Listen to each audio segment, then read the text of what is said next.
Those of you that have seen my previous videos know that I've been using 3D printed ergo split keys for some time now, so it may be surprising that in this video we're instead looking at a 65% keyboard. Stick around and I can explain. It's been 4 years since I built my 60% hot swap keyboard in the original tofu case.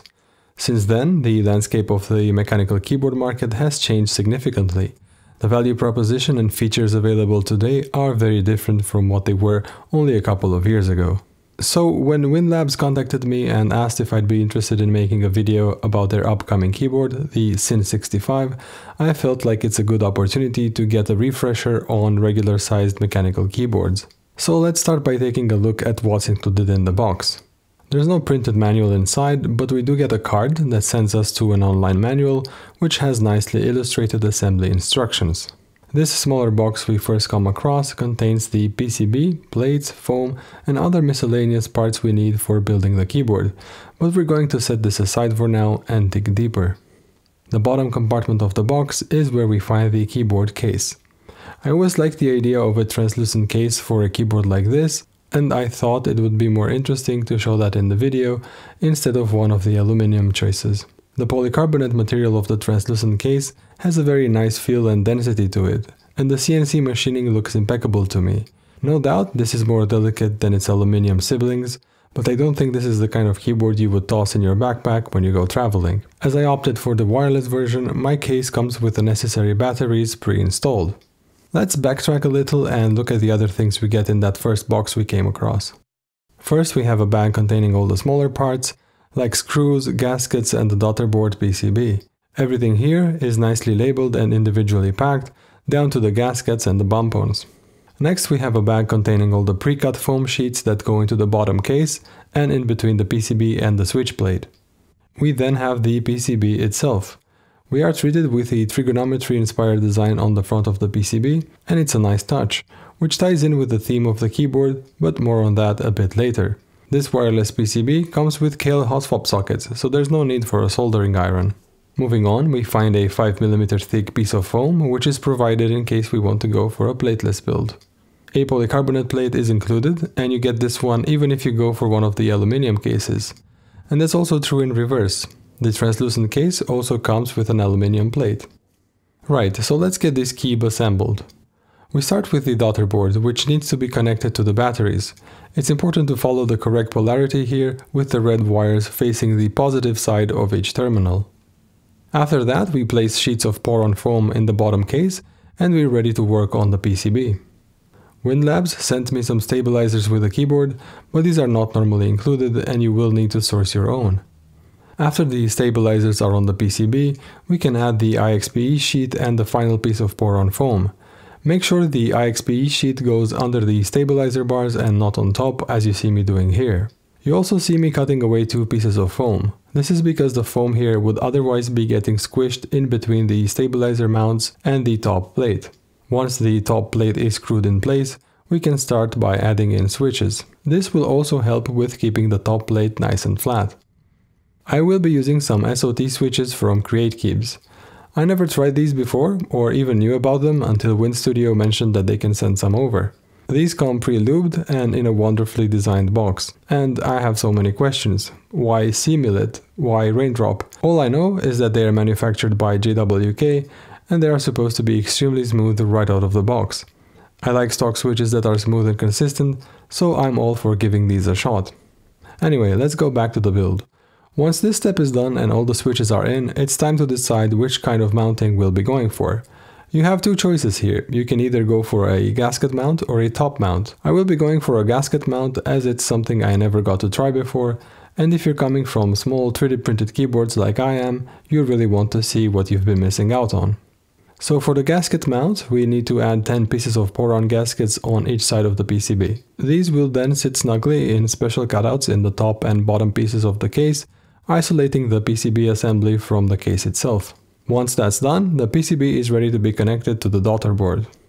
The whole assembly can now be placed in the bottom case. Of course, we'll still need to add the top case on top of everything, and with that we are almost finished.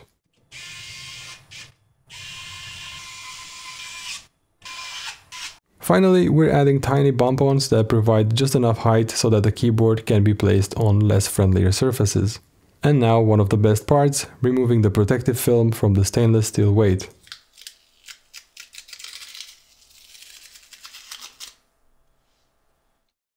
I needed a better matching keycap set than the ones I already had, and I was very lucky to have someone on the RowKeys Discord server offer to lend me their GMK Bento Revival set for this video. Thanks a lot for that. My trusty XDA Gentleman V2 set doesn't look too bad either, although that one would look more at home on the silver or black aluminum cases.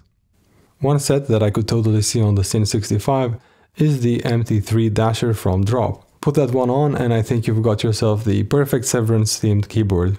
Let's talk a bit about the design of the keyboard and what the motivation behind it is. The name SIN65 draws inspiration from the SIN-X formula in trigonometry. This explains the theme on the PCB as well, and if we take a look at the bottom of the case, we can find etchings of the formula and graph. The stainless steel weight also draws from this idea, with peaks and valleys rippling out towards the edges, like a sinusoidal wave. The black weight has a lollipop-shaped cutout, which reveals the case material. WinDesign tells us this is for color vision. Basically, what they mean here is that it creates contrast against the color of the case. It isn't that effective with my translucent case, but on the mint green or orange aluminum cases, I'm sure this would indeed look very nice. We then have the curved CNC'd surfacing of the case. WinStudio tells us this is for giving our little fingers a warm place, but I think the idea here is more about appreciating the feel of the design rather than going for a literal interpretation. If we go over to the product page, we can find quite a lot of these quirky translations that perhaps don't carry over that well into English. That said, I don't think it's indicative of anything wrong with the product, it's more of a case of things getting lost in translation.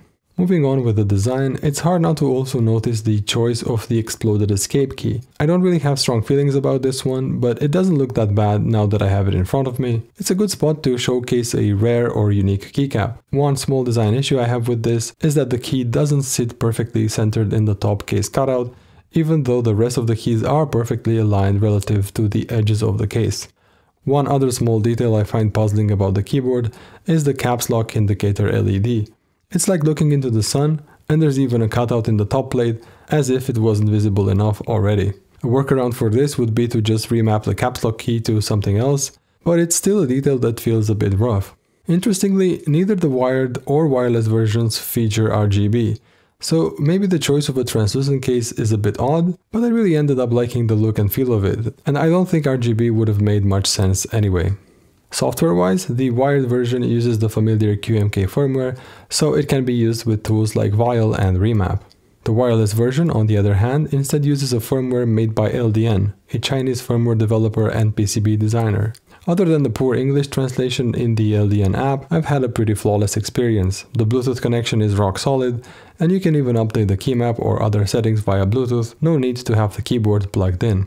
I know that many of you would prefer an open source firmware, so if you're looking for familiarity, then I'd say consider the wired version instead.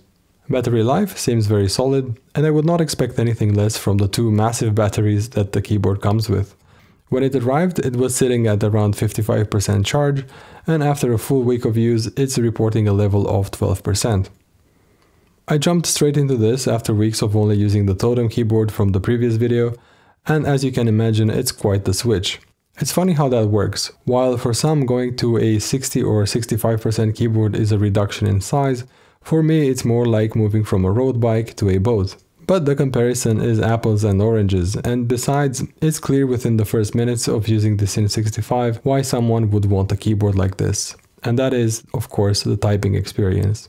In terms of sound, in combination with the SOT switches I mentioned before, the SIN65 has a very fun sound signature, with a very clearly defined and satisfying pop on each keystroke, consistent across each row as one would expect from this type of mounting. Let's have a listen to what the keyboard sounds like.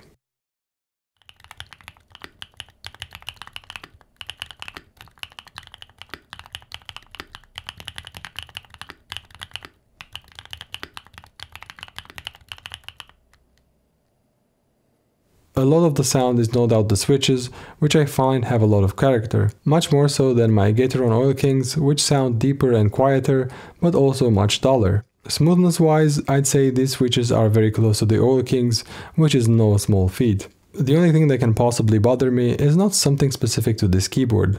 I deeply dislike the messy modding you need to do to get stabilizers to feel and to sound decent.